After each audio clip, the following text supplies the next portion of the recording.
ciidanka booliiska gobolka mudug ee dowlad goboleedka Soomaaliyeed ee galmudug ayaa ku guuleystay inay gacanta ku soo dhigaan laba ruux oo qayb ka ah shabakad ka shaqeynaysa samaynta iyo ka ganacsiga waxyaabaha maanka dooriya taa oo ay sheegeen saraakiisha ciidanka booliiska galmudug in isticmaalka maandooriyaashu ay sabab u noqdeen ammaan darrada mararka qaar ka dhacday magaalada Gaalkacyo ee xarunta gobolka mudug taliya ku xigeenka qaybta booliiska gobolka mudug gaashaan la dhexe Maxamuud Cilmi Gulaafe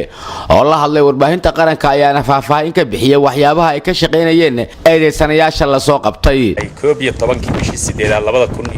2018 waxa ciidanka booliiska gobolka mudug ay soo qabteen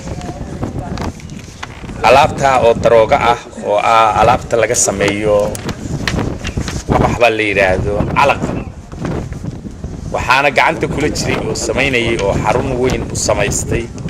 labada nin oo halkaan fadhiya oo ninna yahay nin injineer oo xamar looga keenay sidii ummadaas oo dhan u qaribi lahaa ninna uu yahay ninkii howlwadeenka ka ah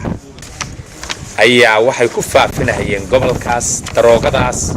oo ummadda nabadgeliya darro maskaxdoodu ay waasho dhibaatooyinka gobolka ka dhaca qayb weyn ka ah taliya ku xigeenka ciidanka booliiska galmudug gaashaan la sare Cabdi Jaamac Abdulla Xabeeb oo isna la hadlay warbaahinta qaranka ayaa sheegay in ciidanka booliisku ay talaabada ka qaadi doonaan cid kasta oo lagu soo qabto isticmaalka samaynta iyo ka ganacsiga waxyaabaha maanka dooriya maadaama maandooriyaha loo arko inuu qayb ka yahay waxyaabaha fududeeya fulinta falalka ammaan darrada ah ciidanka booliiska galmudug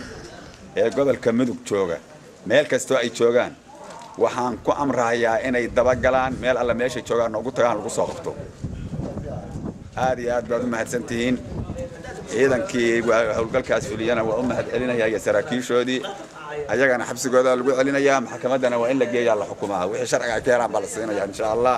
waxaasna waxaan rabaa in la daba galo meel alla meel ay joogaanba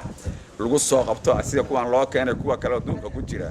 oo hadda ay qaarkood sheegeen in la soo qabto la keeno Cabdirasaaq Maxamed Axmed warbaahinta qaranka Soomaaliyeed Gaalkacyo.